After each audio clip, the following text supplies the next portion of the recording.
Okay, another very typical example. So a cylindrical can is to be constructed so that it holds 1 liter of oil.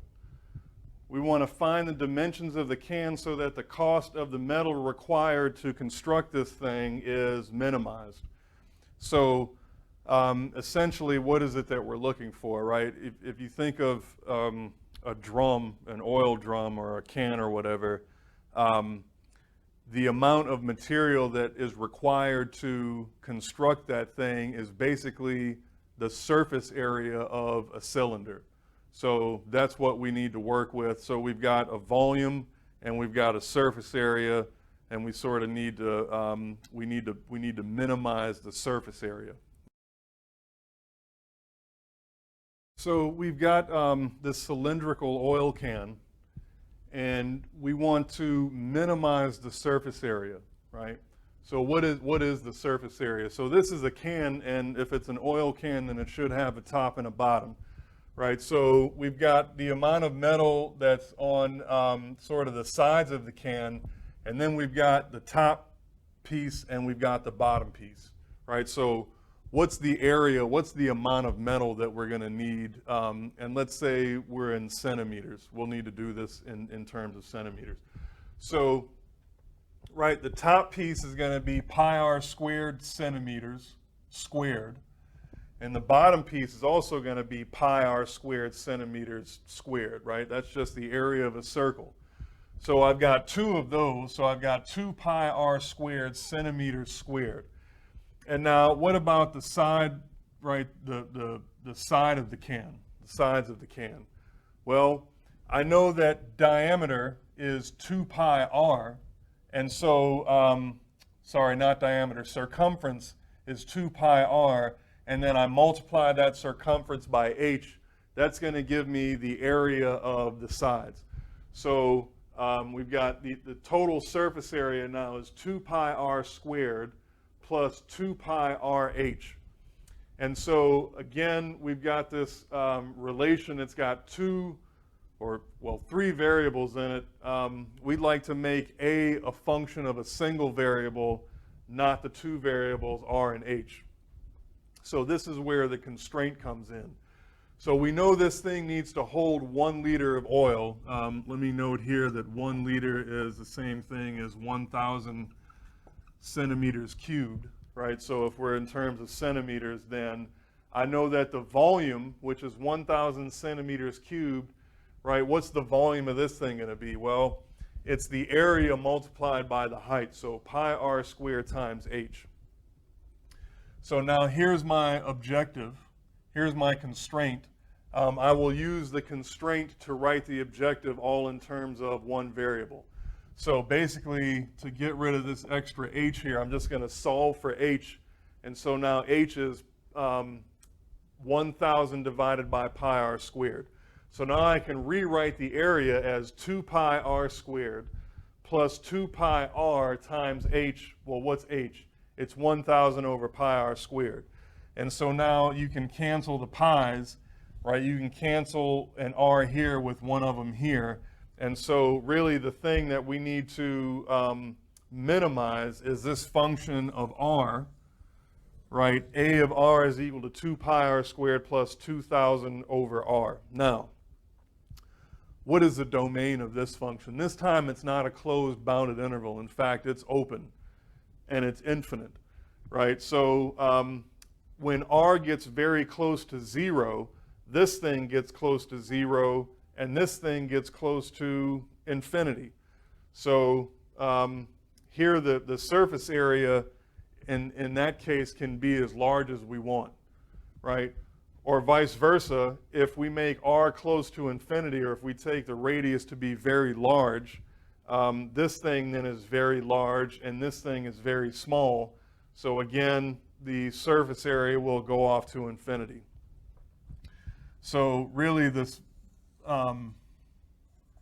the function of surface area looks something like this, right? It goes to infinity when we get close to 0 and goes to infinity as r goes to infinity.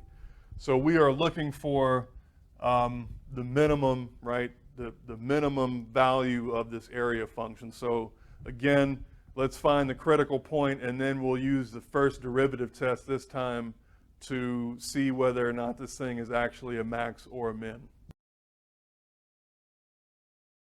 So we've got an expression for the surface area in terms of a single variable, right? So A of r is 2 pi r squared plus 2,000 over r. And we saw that the interval over which we are working is this open interval from 0 to infinity. So it's easy to take the derivative of this thing, right? So 2 pi r squared goes to 4 pi r. The derivative of 1 over r, remember, is just negative 1 over r squared. So here we get negative 2,000 over r squared. We're looking for critical points, so we set this thing equal to 0, and then solve for r. So that says that 4 pi r is equal to 2,000 over r squared. For fractions to be equal, their cross products have to be equal, so I get that 4 pi r cubed is equal to 2,000. Divide both sides by 4 pi. Right, 2,000 divided by 4 is just 500. So now I know that r is just the cube root of 500 over pi. And that's roughly, if you want to run it through a calculator, roughly 5.42 centimeters. So now we need to make sure that this critical value is actually a location where there's a minimum, right? It could be a maximum, and we're trying to minimize this function.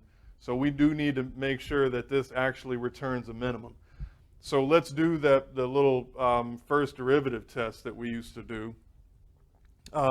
This function is really 4 pi r cubed minus 2,000 and then over r squared. So the r squared part, that's certainly going to be positive everywhere. And then what about 4 pi r cubed minus 2,000? Well, a convenient number to the left of 5.42 on this interval, let's try 1. So when I plug a 1 in for r, I just get 4 pi minus 2,000. So that's going to give me a negative.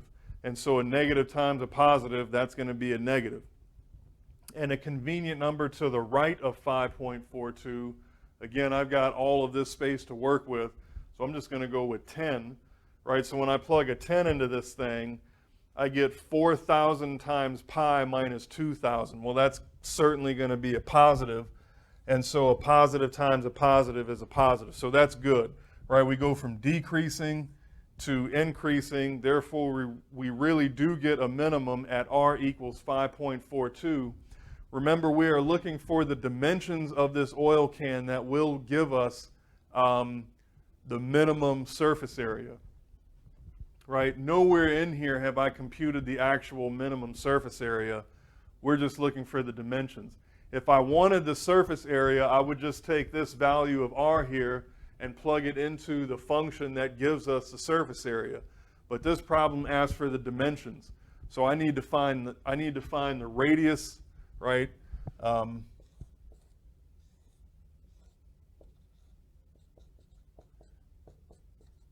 Right, the dimensions of this thing, it's the radius and the height.